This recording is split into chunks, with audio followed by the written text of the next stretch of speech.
Listo, muy buen día con todos. Espero se encuentren muy bien. El día de hoy vamos a hablar sobre parte de los problemas del mundo contemporáneo, en la actualidad, contextualizado. Vamos a hablar de la crisis pandémica.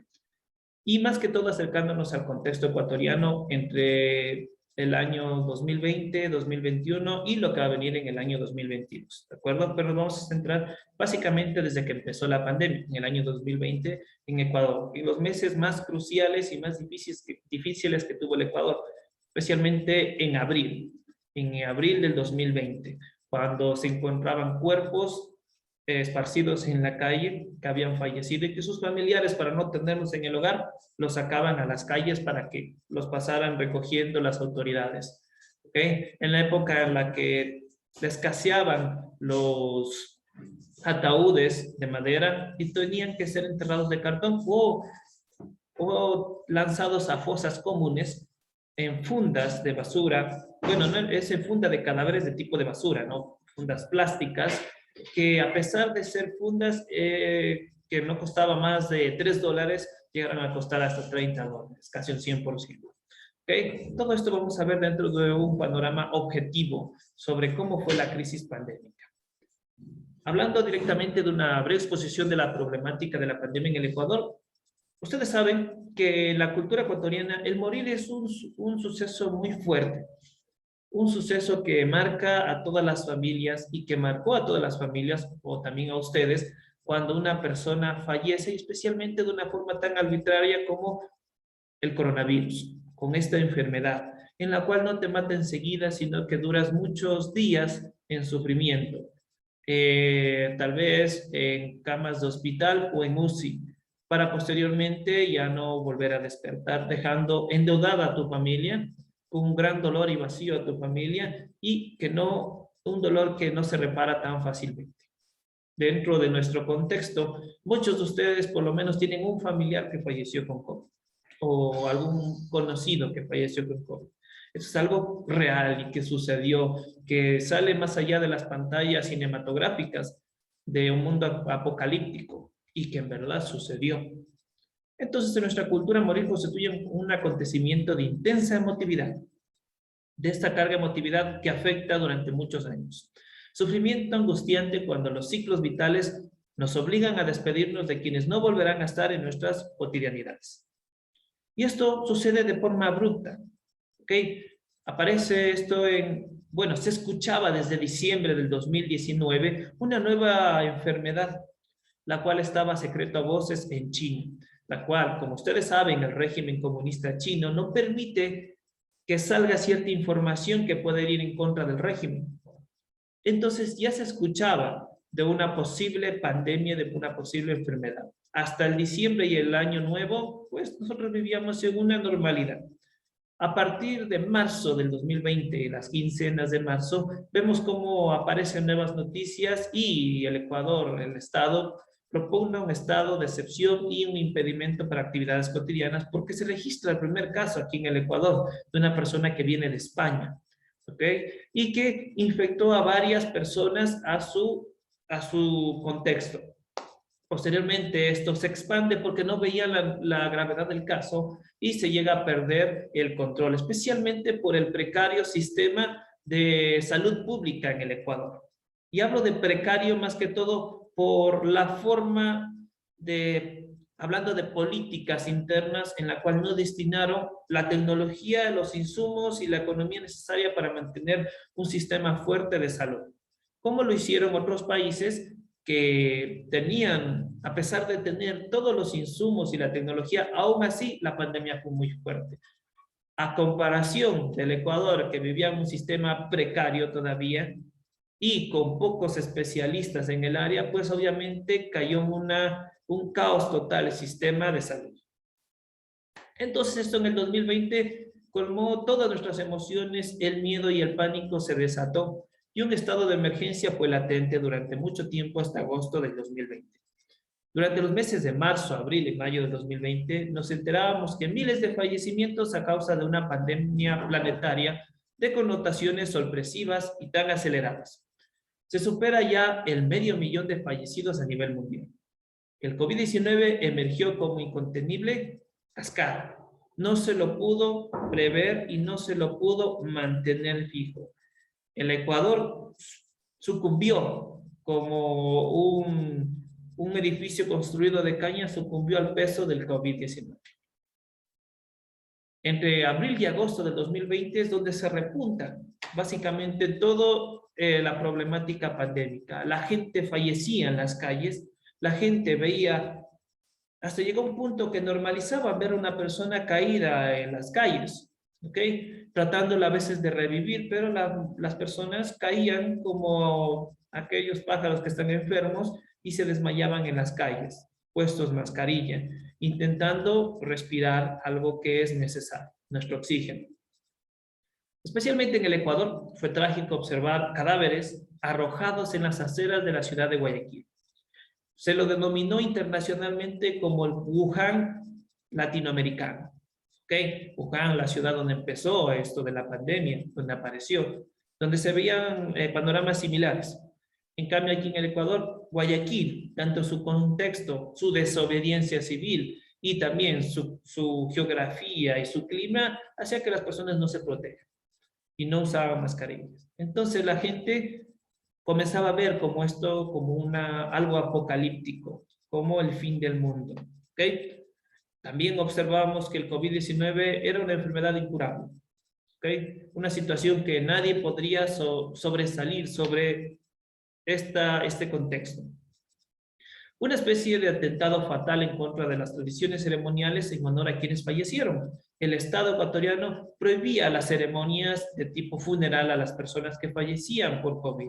Muchas familias no tuvieron la oportunidad de despedirse tan siquiera de sus padres, de sus familiares, porque las personas fallecían y se los encerraban en cubículos o las morgues o en contenedores congelados.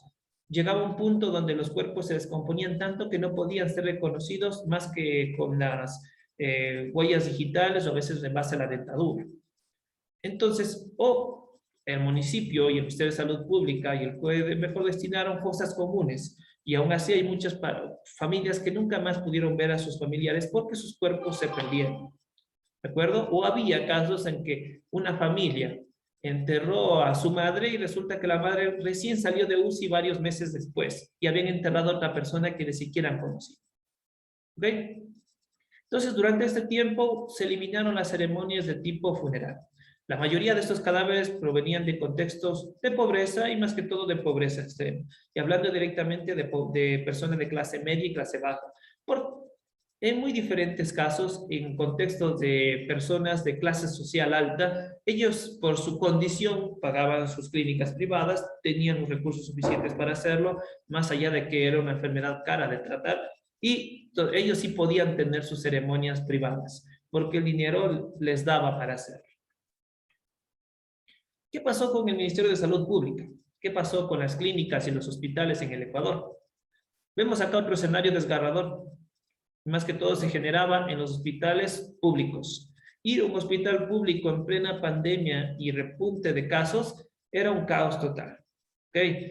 La gente tenía miedo. La gente que trabajaba en logística, los doctores, los médicos, también se enfermaban y fallecían luchando contra un enemigo invisible. Entonces, todo cayó en un caos porque no contaban con los insumos médicos. Aparecían casos de corrupción extrema en donde se veía que existía el dinero destinado para el Ministerio de Salud Pública, pero todo era sobrepreciado. Muchos políticos se enriquecieron de esta pandemia y todavía se siguen enriqueciendo. Grandes empresas todavía privadas se siguen enriqueciendo por el hecho de dar cuando uno necesita ante una necesidad tan fuerte como una enfermedad. Entonces, miles se resistían a la enfermedad por la lucha incansable de profesionales que además debían denunciar la situación precaria de salud pública del país. Desmantelada nuevamente en apenas 3 años de gobierno. En esa condición se asumió una difícil emergencia sanitaria, como no se había visto en mucho tiempo dentro de la historia ecuatoriana. Estos profesionales estaban obligados a trabajar con un número insuficiente de camas. Es por eso que veíamos hasta, bueno, los medios de comunicación censuraban en algunos para no caer en pánico, gente que estaba enferma de COVID y que tenía que ser puesto en un piso o en una silla a veces sin una manta que les cobije, y por eso se empeoraba su caso, su cuadro de neumonía aparecía por el frío mismo de un hospital. Entonces los profesionales estaban obligados a trabajar con un número insuficiente de camas y sin los insumos de protección básica, con una mascarilla muy simple, sabiendo que, por ejemplo, en otros países, por ejemplo en Wuhan, tenían trajes de tipo espacial, en la cual no tenían absolutamente ningún tipo de contacto con el paciente. Y esto precautelaba la salud del profesional de la salud. Ante esa desbordante presencia de pacientes del COVID-19 en donde se repuntó por completo, tanto hospitales privados, hospitales públicos, clínicas, centros de salud pública, y muchos optaron por cuidarse de manera natural. Es por eso que en su mayoría en cuadros complicados, cuando las personas tenían enfermedades subyacentes, las personas fallecían en sus hogares porque sabían que estaba colapsado el sistema de salud pública y muchos intentaron curarse en casa con remedios naturales. En algunos casos funcionó, en otros no funcionó. Aparecen aquí también pseudodoctores lanzando campañas de automedicación con distintos tipos de medicina, hasta de virus, de vacunas antivíricas de tipo veterinario, todo a fin de tratar de sanar a las personas en esta necesidad de ganar a la enfermedad. ¿Y qué pasaba aquí con los medios de comunicación? Aquí vemos que las empresas privadas de comunicación tampoco estaban al tono de las diarias angustias populares. Todas se manifestaban en las calles, especialmente en los principios de la pandemia en Guayaquil. En Quito todavía no. Estábamos todavía, entre comillas, protegidos, pensando que el virus no sobrevivía en el frío. Algunos decían que el virus no sobrevivía en el calor. Otros que el virus no llegaría más que en Guayaquil, porque en Guayaquil son desobedientes, de acá no, etcétera. ¿De acuerdo? Entonces, las noticias que recibíamos por los medios alternativos, principalmente de ciertos sectores de las redes sociales y del mundo virtual, estos sí llegaban a la realidad concreta. En ciertos canales de televisión públicos, no públicos, sino privados, que tenían cierta conexión con el gobierno, no mostraban la realidad. Preferían poner el contexto pandémico al medio de las noticias o al final, cuando las personas ya no veían o se cansaban de ver la televisión. O no mostraban la realidad como estaba la situación del país. Intentaban mermar el conocimiento o la información de las personas para que no entren en pánico, más que todo en casos de corrupción de tipo estatal. Por el contrario, podemos ver que empresas autónomas e independientes en el plano de las redes sociales, estas sí mostraban una realidad concreta, objetiva y verdadera de la pandemia. Ellos sí mostraron en las redes sociales cómo la ciudadanía fallecía en las calles, o esperando que les den un turno para ser atendidos por un médico para que le vuelva a decir que sí está enfermo de COVID. ¿Ok? O no mostraban, pues, la corrupción que se daba hasta en el contexto quiteño, con pruebas que no tenían ningún tipo de fiabilidad, pruebas de COVID rápidas, que costaron enormes cantidades de dinero, pero que a la final daban falsos positivos. Y las personas al ir a hacer esta prueba se enfermaban con las otras. Entonces, la angustiosa realidad obligó a que uno que otro medio de TV difundiera la información de manera tardía o muy escasamente, porque decían eso para evitar que la gente entre en pánico. No querían que la gente entre en pánico, y peor aún, que cometan otro tipo de manifestaciones como sucedió en el octubre del 2019.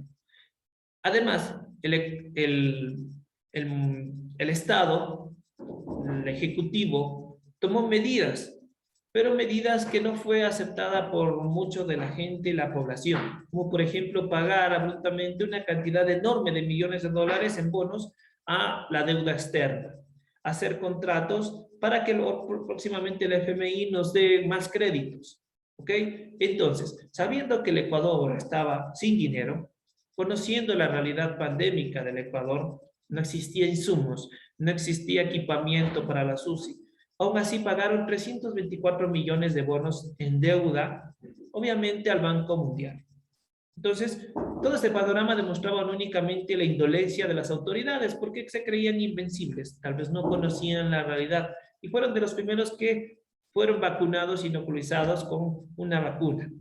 sino también con la innegable capacidad para planificar y actuar en momentos de extrema emergencia. Ellos decían, quédate en casa, no salgas, no te enfermes, pero no conocían la realidad de la clase media y la clase baja, en la cual tenía que salir a trabajar a ganar su sustento diario. Y obviamente se enfermó por aquello. Entonces, sino también una innegable capacidad para planificar, actuar en momentos de extrema emergencia, ya que esta emergencia sanitaria era única y precedente dentro de todos los tiempos. Nunca había pasado el Ecuador por una situación tan fuerte. Es por eso que muchos entraron en pánico, es por eso que muchos ministros decidieron renunciar porque no sabían qué hacer, especialmente la ministra que en ese entonces estaba a cargo del COE, renunció después de haber hecho una tontería con respecto a unos bonos o unas canastas solidarias en la cual una canasta que no podía costar más de $30 y costó casi el triple, ¿de acuerdo? Entonces, la decisión de pagar 324 millones en bonos de una deuda nunca fue debidamente evaluada por organismos que sean objetivos. Personas que estaban a cargo de ministerios vivían en una burbuja en la cual pensaban que la economía podía subir y que la gente era de clase media y que podría sobrevivir 15 días sin comer. ¿Ok? Entonces, pese a recomendaciones del Banco Mundial de privilegiar la inversión en la emergencia sociosanitaria, sobre todo en contextos económicos de pobreza, dentro de los cuales se ubica el Ecuador. Y así fue el panorama del antiguo Estado, el antiguo régimen de Estado partidocrático del año 2020. Mientras la pandemia sucedía, el país, ¿qué pasaba? ¿Qué pasaba con el país? Los jugosos negocios oligárquicos en el Ecuador recibían un innegable espaladrazo a través de la ley de apoyo humanitario. Aquí salió una ley de apoyo humanitario en la cual decía, las empresas están quebradas, tú tienes empleados, tú como gerente de una empresa tienes el derecho de decirle bye bye, porque y te declaras como una empresa que ha caído por la pandemia. Ahora también se desquebraja también las horas suplementarias, las horas extra y todos los privilegios que alguna vez las confederaciones y organizaciones de trabajadores lucharon. Esta ley de apoyo humanitario, en vez de dejar ayuda a los trabajadores como tal, deja pues brechas económicas dentro de las familias ecuatorianas. También una ley de ordenamiento de las finanzas públicas en la cual se destinaba la mayor cantidad del dinero el ingreso de venta internacional del petróleo y de cualquier recurso destinado, entre comillas, a la salud y la pandemia. Dejaron de pagar a militares, dejaron de pagar, a militares y a policías retirados, sí pagaban a los policías y militares que estaban de servicio activo porque decían que eran grupos de apoyo prioritario. Dejaron de pagar a médicos, especialmente que eran ellos los que trabajaban directamente, pero a las fuerzas públicas sí les pagaban. A los médicos que trabajaban en la pandemia incesantemente varios turnos completos, dejaron de pagarla hasta 3 meses y pagaban tarde. Dejaron de pagar a los maestros del sector público y así a un montón de servidores públicos dentro del contexto ecuatoriano, porque se destinaban, entre comillas, todos los recursos al Ministerio de Salud. ¿Sería cierto? No sabemos, pero las estadísticas nos dicen que ese dinero no llegó de manera completa. Con estas leyes, las conquistas sociales y derechos laborales quedaron a merced de negociaciones ventajosas, más que todo al sector empresarial. Aquí los que se beneficiaron eran ¿quiénes? Las grandes empresas, las grandes industrias, los supermercados, porque ellos sí abrían todo el día, se les permitía abrir porque vendían lo que es el alimento a exorbitantes precios. Aquí en estas épocas los precios subieron, ¿ok? El trabajador no fue pagado de manera justa, no se le pagaban horas extras porque había una ley que protegía y que podía decirle, ¿saben qué? Estamos en crisis, chao, chao, ¿ok? Sin indemnización, ¿ok? A consecuencia de estas deplorables decisiones gubernamentales, los decretos de Estado, especialmente de estado de excepción, quedaban como medida única para contener el descontento popular y replicar con mayor fuerza las movilizaciones de octubre 19. Querían que no suceda de nuevo estas movilizaciones. También se crean unas leyes en la cual se equipara el precio del combustible a precio internacional, a $2.99 como está en Estados Unidos, ¿Ok? Mientras en el Ecuador, en aquel entonces, después del decreto 883 en el 2019, en la cual antes de eso, el precio del combustible estaba en $1.30, $1.20, empezó a subir a más, a unos 50, unos 80, hasta el precio actual, en la que podemos ver un descontento popular en los tres tipos de combustibles. Esto es lo que querían hacer con el estado de excepción. La gente, bueno, las personas del ministerio decían que era para precautelar la salud, más sin embargo el estado de excepción, imagínense, iniciaba a las 5 de la mañana y empezaba el estado de toque de queda a las 2 de la tarde. Las demás horas tenías que estar encerrado en tu casa. ¿Cómo la gente no se iba a empobrecer? Es la pregunta. La gente sí se empobrecía por lo sucedido. Pero esta fue una manera de evitar más movilizaciones de grupos y confederaciones sociales. En la ruta descrita, esto es en forma más contradictoria, se promulgan procesos para salir definitivamente del aislamiento total y se extiende el estado de excepción hasta el 13 de agosto. Vimos que el toque de queda fue eliminado paulatinamente, de 5 a 2 de la tarde, de 5 de la mañana a 4 de la tarde, de 5 a 5 de la tarde, luego de 5 a 7 de la tarde, luego de 5 a 10 de la noche, etc. Pero vivían bajo ese régimen en el cual la gente tenía que estar encerrada y aquí aparecen problemas sociales como violencias domésticas. También dentro del mundo podemos observar que aparecen o aquí aparece muchas veces el poder o el mal poder que tienen las fuerzas públicas dentro de los estados. Okay. Vemos un total sistema de discriminación que se pudo observar no solamente en el contexto ecuatoriano, sino también en la sociedad en general. Butler en el 2020 nos describe y considera que la discriminación, el racismo y violencia contra la mujer y la población LGBTI, entre otras manifestaciones, se recrudecen en contextos pandémicos. Al respecto, por ejemplo, tenemos el ejemplo de George Floyd, un afrodescendiente en Estados Unidos en época pandémica que brutalmente fue asesinado por un policía que pisó su cuello hasta asfixiarlo y fue una clara demostración de lo afirmado por Butler, unos meses antes de este fatal suceso. ¿Okay? Él decía que en las pandemias suelen salir los comportamientos hostiles de muchas personas. ¿Okay? Aquí podemos ver el auge del capitalismo chino y de las potencias mundiales. Rusia, Estados Unidos y países nórdicos empiezan, bueno, y China especialmente, empiezan a buscar su propia vacuna, a secreto propio. Entonces, dentro de la lógica perversa de un sistema capitalista en la cual solo le interesa enriquecerse, el virus ha sido colocado en dimensiones de enemistad, como si se tratara de un ser al que se confrontan con estrategias bélicas. El capitalismo sacó provecho de las dos guerras mundiales en las más industrias militares, y estas ahora se transformaron en motivadores exponenciales de la producción científico-técnica. Antes se enriquecieron por producir armas en la Primera y Segunda Guerra Mundial. Ahora se enriquecen produciendo vacunas. Una tercera guerra mundial invisible, no lo sabemos. No se afirma que el virus se haya producido en laboratorio, sino que la vida entra en juego en la logística capital de trabajo, que tienen los laboratorios sus principales medios productivos y el trabajo abstracto, su eje exclusivo y excluyente del funcionamiento. Hoy el virus del COVID-19 es un enemigo a destruir en procesos totalmente denominados por la lógica y la acumulación capitalista de dinero y de laboratorios bajo mercados de orden neoliberal. ¿Okay?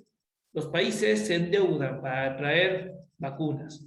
Los grandes laboratorios no dan, se puede decir en pocas palabras, la receta para que los laboratorios vayan creando sus propias vacunas genéricas. No los dan porque cuesta mucho dinero. El conocimiento cuesta. ¿Y el Ecuador qué? En el mundo, evidentemente, especialmente en el Ecuador, hasta que la producción de medicamentos, vacunas se masifique, el riesgo de un peligroso repunte de pandemia pues se avecina, a pesar de ya estar vacunados. Puede mutar este virus. ¿Okay? El riesgo de un peligroso repunte de la pandemia se avecina y las intenciones de superar el aislamiento obligatorio puede seriamente frustrarse. La pandemia sí asoma como un enemigo incontrolable. Insistir en una lógica de guerra es por lo menos procedente.